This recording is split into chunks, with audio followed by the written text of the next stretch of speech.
introduction. It's good to see you all. Welcome here to Abu Dhabi. I'm Becky Anderson, the managing editor of CNN in the Gulf region and host of Connect the World with Becky Anderson, which is broadcast nightly from its home here in Abu Dhabi. So it's good to have you all here, those of you who've traveled here, and good to see friends and locals. You have just heard a really good deep dive into the vision and strategy for a burgeoning UAE economy, which, you know, frankly stands in stark contrast to many parts of the world where we are seeing an era of slower growth and fiscal challenges, and of course a new administration in the US shaking up the old world order. Intrinsic in that strategy and vision that we've just heard being discussed by His Excellency is impact. The importance of ensuring that investment is sustainable and has impact. And that is what this next discussion over the next half hour is all about, with my four remarkable leaders who are involved in putting strategies into practice that offer a path forward for capital for good. We are talking philanthropy, philanthropic capital. What we're not talking about today, I think we'll all agree, is charity. What we're talking about is investment for good. Why it's important, what are the strategies, where are the problems, and what are the learnings that we can get from my great panel here. Let me introduce them. His Excellency Balad Jaffer is the UAE's Special Envoy for Business and Philanthropy, a good friend. Thank you very much indeed for joining us today. Baroness Ariane de Rothschild, good morning, is the CEO of Edmond de Rothschild Group in Switzerland. Tsitsi Masiwa is the chair of the Higher Life Foundation and Delta Philanthropies. It's lovely to have you here, and welcome. And Dr. Alfonso Garcia Mora is the IFC's Vice President for Europe, Latin America, and the Caribbean. And it's lovely to have you on board as well. Bada, let's just lay the table, if you will. From your experience, where are we at with regard the sort of global infrastructure for strategic philanthropy? We are talking between governments, companies, organizations, and investors. You and I have had many discussions over the past couple of years about the importance of philanthropy, of philanthropic capital, and how we unlock its full potential. Your elevator pitch, if you will, to sort of set us off here. Thank you, Becky, and thank you to Investopia for putting this all together and for platforming philanthropy as part of the sort of capital continuum discussion, and this one obviously more on impact. You've heard me say this before, Becky, but I'll keep saying it until I no longer believe it. But philanthropy is still, to a large extent, the forgotten child of the capital system. In many parts of the world, it's often a periphery player, and in some parts of the world regarded with a high degree of suspicion. I often still hear that, you know, philanthropy is nice to have, but it's not essential. You know, it plays an important role, but it's not where all the focus should be. And I think it's good to put into perspective both quantum and then quality. On the quantum side of things, it's not small at all. Anywhere between $1.5 to $2 trillion a year is dispersed in philanthropic capital.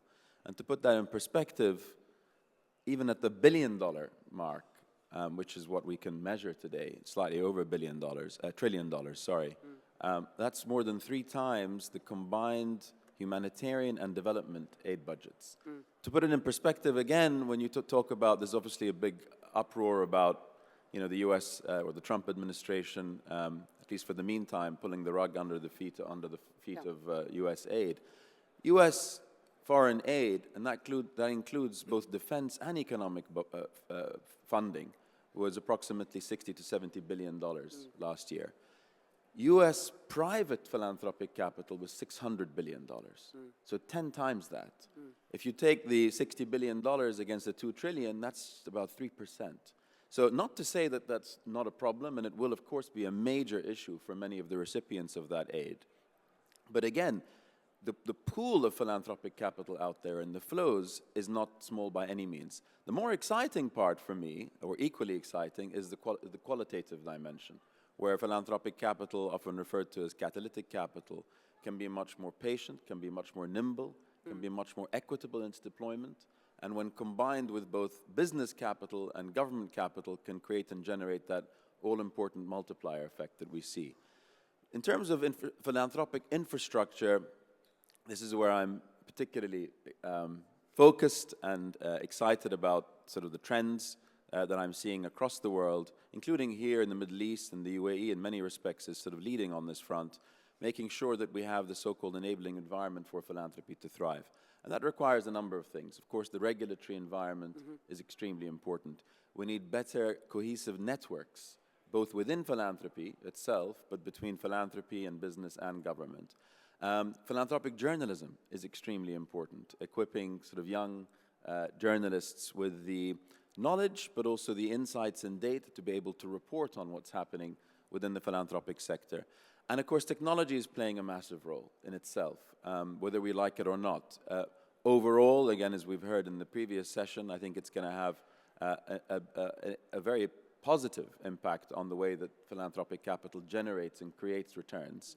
But one of the trend lines we're seeing is where philanthropy is going from a one-to-many model, where the traditional model of a very wealthy individual giving to many multiple donors is now changing to using technology, many individual donors being able to give, in some cases, to a single recipient. And that is very exciting when you apply that across the so-called Global South, where the majority of philanthropic capital is dispersed in what I refer to as retail philanthropy. So small donations, but together, of course, make up a huge amount. Last thing I'll say, just to put that again, to give an example on that, is with Islamic almsgiving, where between zakat and sadaqah, again, we see anywhere between $400 billion to $1 trillion a year. Zakat obviously being compulsory almsgiving and sadaqah being discretionary almsgiving. But again, the question is that money generating the impact that it can if we had the right infrastructure in place? So it's an exciting space, and when you see the wealth transition happening around the world, where we're moving from, where we're seeing potentially $60 trillion moving from one generation to the next within the coming decade, and where younger generations are much more focused on impact, much more focused on transparency, much more attuned to the interconnectedness of the various challenges we're dealing with. The confluence of all these trends, I think, bodes very well for strategic philanthropy, and the UAE sits at the hub, in many respects, in the center of all these important shifts. That was the elevator pitch. Well done. Yeah. Listen, you brought up all the way up to Burj Khalifa. No, what you've done, Badr, is really brought up a number of, I think, very significant issues that I know that the panel wants to get into. That we are talking about a significant amount of capital in an era of innovation and cooperation, whereby the opportunities for impactful investment for good are significant at this point. And Baroness de Rothschild, you've bridged banking and philanthropy in a truly innovative chapter of a nearly 3-century Rothschild tradition of philanthropy through your, I think, very unique lens into venture philanthropy. What does capital for good mean to you? Thank you, and thank you for having me. Yes, I think the family has a very interesting history in philanthropy. One, because we started in the 1760s, and I think going to zakat, it's in the family was also a religious tradition to give. So I think it's very close to what is in the Middle East. So as you make money, you give money. So I think that is really the basis of philanthropy, and I think It's a very basic sentence, but it is a core sentence to philanthropy. This family has accompanied, and I think the parallel with what's happening today in the Industrial Revolution was a very interesting example, because it was philanthropy, family philanthropy was accompanying what governments probably were not able to do or didn't have the money to do. So it was an age where many families were financing hospitals, schools, low-income housing, really the backbone of society. And I think the parallel with now, moving into the digital world or digital revolution, philanthropy has a major role to play. And I think I moved 30 years ago, really bridged the gap between banking or finance and philanthropy, because I felt we had two separate worlds, and these two worlds were, I'm not saying merging, but were converging, rather. I think companies have to do better at supporting societies, and it's not just about profit-making. So maybe what you call impact, I think, really should be embedded in companies. But it's not just about writing checks either, is it? Sorry? It's not just about writing No. checks. That's So it's also why you do business and how you do business. And I think it's what impact should be about, is why and how, and it's not just profit, or you can do profit while doing good, and I think is a much more complex equation. And then I think philanthropy really had to become much more professional. It was not just about writing checks. And I told you I saw my father-in-law writing amazing checks with no accountability. And so the day I said, the day I lead the philanthropy, it will be accountability first. And impact is about KPIs, measuring, and also accompanying the teams you are supporting. And it's not, again, it's not just about the money, it's also about your brain power, is thinking with them and giving them tools to be more sustainable. So I think the lines between business, philanthropy are really converging, and I think it's a very interesting spot. And I want to come back to you and talk to you about some of the sort of, specific case studies that you've been involved with that really sort of flush out that convergence between business and business banking and philanthropy. Before we do that, Tsitsi, your life's work is focused on empowering youngsters in Africa with educational opportunities and access to technology, very specifically of late. How has leading what is the Higher Life Foundation and Delta Philanthropies shaped your approach to philanthropy today in 2025 and going forward? Sure. So again, thank you also for the opportunity to be here today. We started our philanthropy with a lot of heart and a little bit of head. Motivated by the need we saw in our communities, the abject poverty and a lot of children that were being left as orphans because of the HIV and AIDS crisis. But what we found was you go very slowly and you make a lot of mistakes if you do it emotionally and you do it alone. So we had very poor structures, but a lot of heart. But where we are at the moment is we started with education, but we have broadened what we do from education to global health because the need is so great.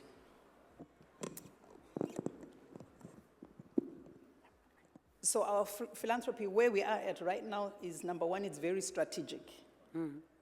We've identified the areas where we believe are most effective. And how do we identify? It's not what we like, but we look at what the governments are doing, where they are putting priorities in. It's very important to understand the context of the SDG goals, Sustainable Development Goals, because that is a compact that globally nations have agreed to. So we break it down to our nation, Zimbabwe, and invest our philanthropy in specific areas, in global health, neglected tropical diseases, to be specific, maternal and neonatal health, so that less mothers die and babies die, and also in education. So we are very strategic. We also have a very good structure, which means a strong board that is knowledgeable about what we do, that brings in the private sector experience, plus the expertise in managing funding and ensuring that we hire the best and people are deployed according to their skills, expertise, and resources. And then also we measure what we do. It's very important. Going forward, 2025, what you measure not only informs you on your decisions, but you're also able to do your philanthropy more efficiently, cost-effectively, and also you're inspired when you actually see results. One thing about philanthropy is you want to ensure that you are only investing in the area where the government and the private sector cannot invest in. So it's patient capital, as Bada said. So we are looking at opportunities where are the areas where the government cannot invest. And the opportunity, one example I'll give you is in neglected tropical diseases. We have a collaboration of partners. So although we started in Zimbabwe, we are a consortium through a platform or an organization called the End Fund, where we have partners that are His Highness through the Reaching Last Mile, big investors, Gates Foundation, big investors, Elma Philanthropies, and we cover 27 countries, which include most of the most fragile economies. But through our ability to work with the governments and also finding partners, local partners who understand the terrain and know how to speak the language of the communities, we found that our work is extremely impactful. And that is the future of collaboration and the future of philanthropy, strong collaboration. And that's an amazing argument. And really, I think, between the three of you, and I'm coming to you, Alfonso, sort of set the tone for why it is that we are talking about impact investing here at Investopia today. We've talked about the importance of impact to the UAE, how this is embedded into the vision and strategy here, and how the UAE is working, as you say, with projects that you are on in collaboration with others to cooperate to ensure the most significant impact. And that's really, really important. Alfonso, let me come to you, because the IFC, of course, I think it's fair to say, was a pioneer in impact investing. You've worked across Europe, LATAM, Caribbean, Asia. What key lessons have you learned along the way at this point? Where do you see the biggest and most significant hurdles to more effective impact investing going forward, before we really come back along the panel here to talk about some significant projects that have been done and some good examples for the audience? So thank you for inviting us and for inviting me to be here today with this distinguished panel. It's a big pleasure. So I really think that if there is one thing that probably today is more important than ever, is to achieve scalability. We need to make sure that we can leverage each other to maximize our impact.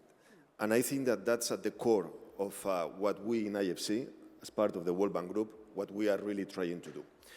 Why am I saying that? Because at the end of the day, impact investment is a question of leveraging and finding ways in which we can actually make that 1 + 1 is more than 2. And that's not a clear given, and that's not a clear thing to do. Why not? Or why do I think that this is the way to go? First of all, because the fiscal space that we see in most of the countries in which we operate in the world is very limited. So the investments that they need to deal with the development objectives that they have is impossible to be done with fiscal capacity. Second, because one-off investments coming from different investors or from philanthropies, etc., will never be enough to achieve the goals that we have. And third, because the only way to actually do that is to mobilize private capital. And the mobilization of private capital need the right regulatory reforms, the right policies, where the World Bank, as part of our sister institution, is trying to do. It requires the risking instruments, so money and finance that can really de-risk the investments that we do, provide blended finance, so that the perception of risk that exists in emerging markets is lower, and based on that, mobilization of private investors that are willing to find opportunities in different markets, but at ex ante, it's very difficult to actually move to those markets. One, because you don't have the presence in the market. Two, because you don't have the knowledge of the market. And third, because in any investment committee, it will actually require a huge investment return that probably ex ante you don't think that you will get. So with that ecosystem, there is a clear need to actually leverage all the different parts, all the different sources of funding that we see today to achieve our goals. Goals that, if you think about the global challenging programs that we have defined, energy transition, digitalization, biodiversity, pandemics and preparedness, or water, you need, for each of them, you need to actually leverage all the different sources of funding. And that's what we are aiming to do in IFC. Yeah, I mean, we do know that the World Bank, the IFC, quite large and bureaucratic. I mean, the global development sector could be nimbler and could be higher tech, but I hear what you're saying, and I think, that there's clear value there. Let's hope that we see, further value in 2025 and beyond. Baroness de Rothschild, you were nodding sagely as Alfonso was just speaking there. I do want you to share some sort of, case studies, if you will, from your career in impact investing, and the sort of high impact solutions that you've been able to provide in a way that regular philanthropy perhaps hasn't. And I know that as you think about the future of the industry, and it is an industry, you've got 4 daughters. I know that they are pushing you to be, cleverer, more strategic, have more impact in the work that you are doing, because as we all, set out at the beginning, I think both you and Bada said this new generation, they care. They will not, they understand the value of impact. So just some thoughts, if you will. Absolutely. I think to the point of Badr saying the new generation is moving in, I must say I'm very optimistic, I have a lot of admiration for this new generation, because I think they are much more educated on the issues of the world, global issues, and I think from a very early age, at least my children, but not only, they grow up with the concept that they are responsible for others. And I think they've been challenging me on philanthropy and impact. And when I was saying the worlds are converging, you can call it blended finance, or they are much more comfortable than we were between a business world and a philanthropic world. So I was giving you the example of one of my daughters who is really long-account models in regeneration, especially in agriculture, but with a systemic approach to investment.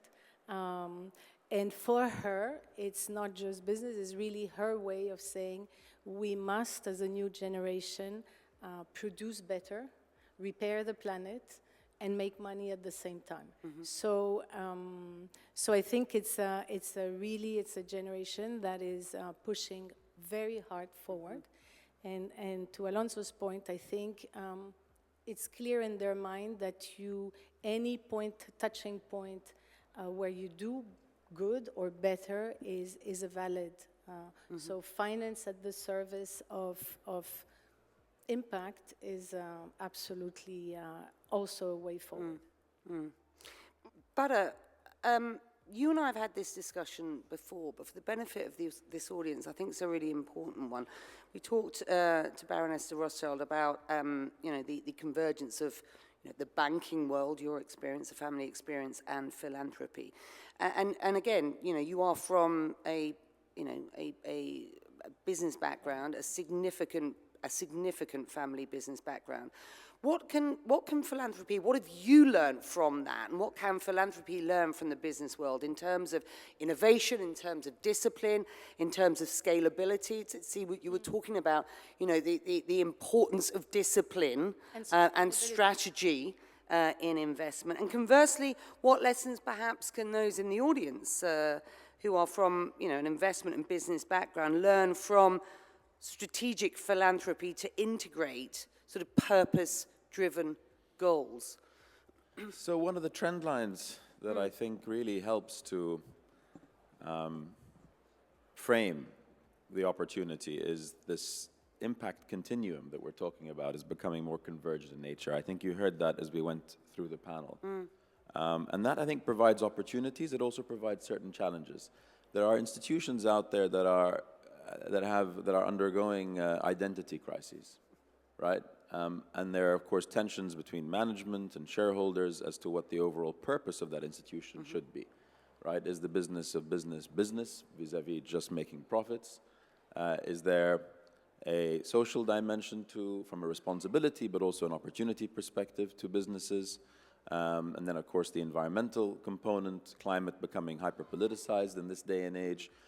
So it's difficult to navigate, but I do think overall, and that's just putting that out there as, you know, a reality that we need to come to terms with. And that'll take some time. But the opportunity, of course, as we see impact becoming more blended in nature, is for different sectors to learn from each other. And so, as you said, Becky, I think philanthropy has a lot that it can learn, strategic philanthropy in particular, from business and vice versa. When you think about strategic philanthropy and how, as you mentioned, investments in order to generate and create a return on investments and learning from data such that you can then iterate and ultimately improve the impact over time, that's in theory what a good business should be doing also. Of course, in a business case, it's the return is perhaps profits and other things. But similarly, businesses have a lot to learn from philanthropy. One of the things I've been doing to try and help to build philanthropic infrastructure is establishing these centers for strategic philanthropy. And I've purposely placed these centers in academic centers of excellence, so universities, because there is a dearth of good data and information that we need to inform both new philanthropists, but also the sector at large. But I've also wanted to make sure that these centers are based in business schools because of that sort of two-way learning process. The last thing I think I'll just say is, you know, as we go forward and we look to see how we can make the most of each of these sectors, the whole of society approach, where we identify opportunities within each sector, but then look how we can blend those to create and generate that multiplier effect, this really goes to the heart of what the UAE is doing. If you see, and this conference is a good example, we're here talking about investments, but again, looking at beyond just the more traditional hardcore financial investments, looking at how these investments need to be aligned with the overall development and social objectives of both nations and institutions alike. So I think the UAE represents, in many cases, a case study of how we can bring both geographically, north, south, east, west, but also sectorally, the social sector, business sector, and government to work together to create and generate that multiplier effect to address our global challenges. We have completely run out of time, but I do want to give just each of you, and apologies, I mean, we could go on having this discussion for hours. 60 seconds, each of you, final message to this audience about where we are at and where you hope to see the future for strategic philanthropic capital and success, 2025 and beyond. So I would say, again, I think philanthropy is a frame of mind.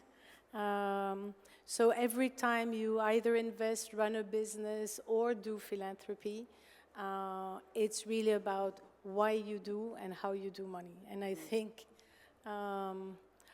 that's really at the core, and the way you run your businesses have to have a positive impact, whether social, environmental.